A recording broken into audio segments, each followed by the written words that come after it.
In 1973, two scientists, they won a Nobel Prize for discovering the Big Bang theory.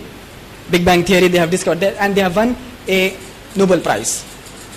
Ask him, this theory of Big Bang, can a person 1400 years before, a desert in Arabia, could he know this?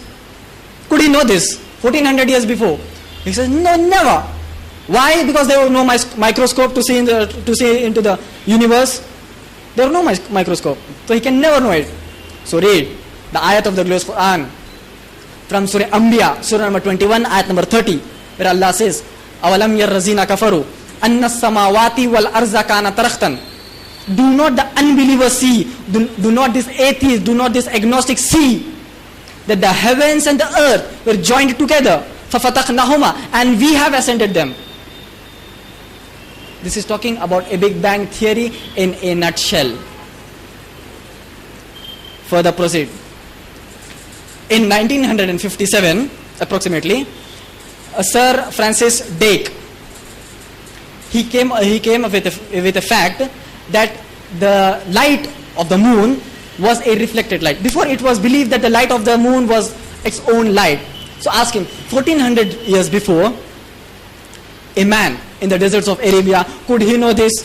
He said, no, never, because there were no microscope to see the light of the moon. Allah says in the glorious Quran, in Surah Nur, Surah number 25, ayat number 51, Allah says that He has created constellation and He has created a moon which has an reflected light. Before, it was believed that the earth was flat. And the people, they used to fear to go beyond, for the fear that they would fall.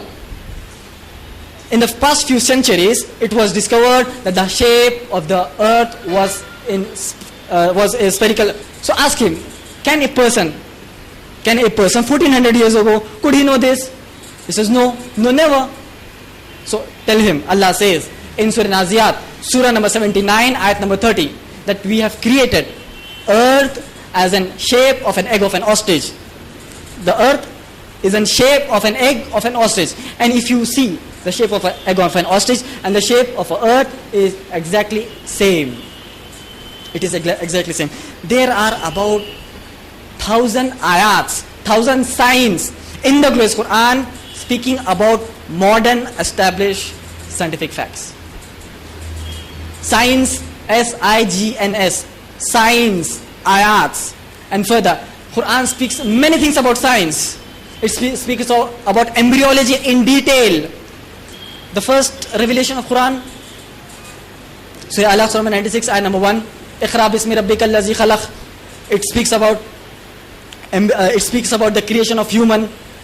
Science speaks many things about science. Talk to them. The time does not permit me to go in detail with all the scientific facts in the glorious Quran, but there are many scientific facts in the glorious Quran to convince a person, the person who says I believe in science, to convince a person. There are more than 1000 ayats in the glorious Quran which deals with science.